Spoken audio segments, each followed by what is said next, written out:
Makabagong teknolohiya ang nakikitang dahilan ng ilang bayan sa Nueva Ecija kung bakit mataas raw ang produksyon ng palay sa kanila.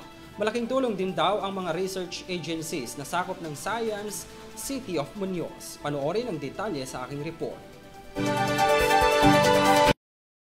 Dahil raw sa modern agricultural technologies at karunungan ng mga magsasaka sa Science City of Muñoz sa Nueva Ecija, ito ang nakikitang dahilan ng lokal na pamahalaan kung bakit umaabot sa 75% ng rice production nila ay naiaangkat sa iba't ibang urban area, partikular na ang Metro Manila. Ang Muñoz rin ang kaisa-isang science city sa buong bansa at pumapangalawa sa buong mundo na pinangunahan ng Japan. Ibig sabihin, ang naturang bayan ay isang agricultural community o agricultural land area na may nasa 9,000 hektarya.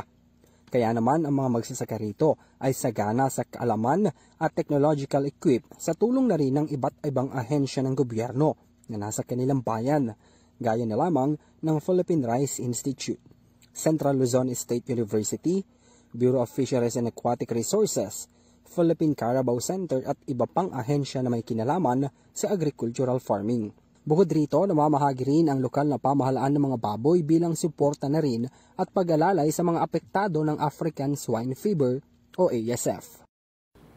Ang Nueva Ecija is the rice granary of the Philippines. So kami po ang may pinakamalaking pag-ani ng palay at napakaganda po ng aming ginagawa sa aming mga pagtulong sa magsasaka dahil unang-una, andito po sa Science City of Muñoz ang PhilMec, ang ating pong Philippine Mechanization for Post-Harvest.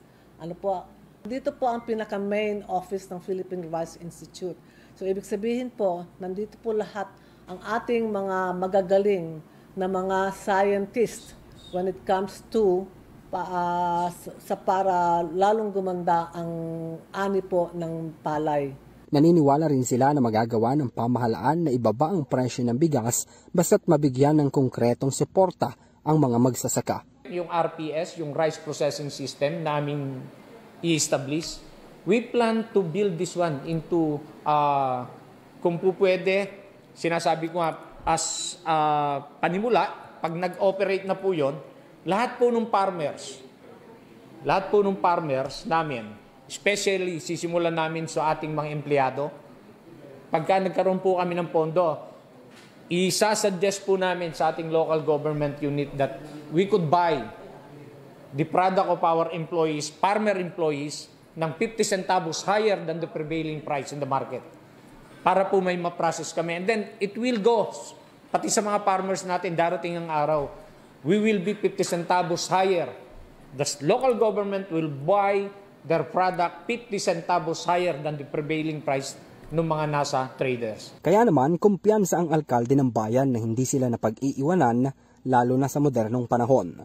Nakahanda rin anya sila pagdating sa pagbibigay ng suporta sa iba pang lokal na pamahalaan sa bansa upang ibahagi ang kanilang kaalaman sa agrikultura at pagtalimar na rin sa nais ng Pangulong Bongbong Marcos Jr. Nakatakda rin daw sila magsagawa ng Science Fair sa pagkikipagtulungan ng Department of Science and Technology o DOST. Bukod sa agrikultura, nakatutok rin ang lokal na pamahalaan sa usapin ng pangkalusugan, edukasyon at pagbibigay ng scholarship sa mga kabataan.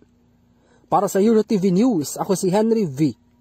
Nicolas, sumasaludo sa bawat Pilipino.